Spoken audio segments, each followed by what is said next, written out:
ELS version 11 introduces a new versatile pre-processing action to reassign interface IDs to groups of elements.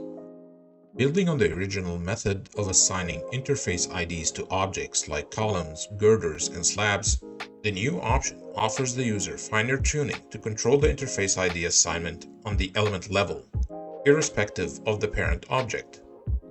In this example, we would like to introduce a weakening effect around a group of elements by changing the binding material between them and the surrounding elements.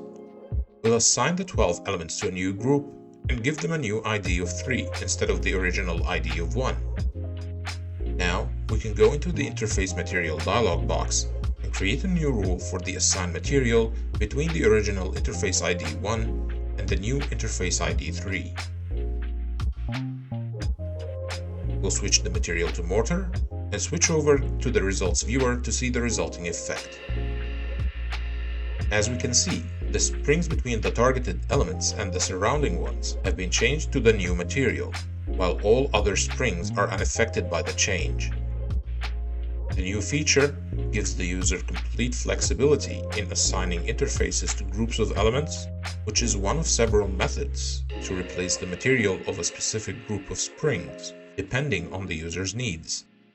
Please stay tuned for more videos showcasing the new features introduced in ELS version 11.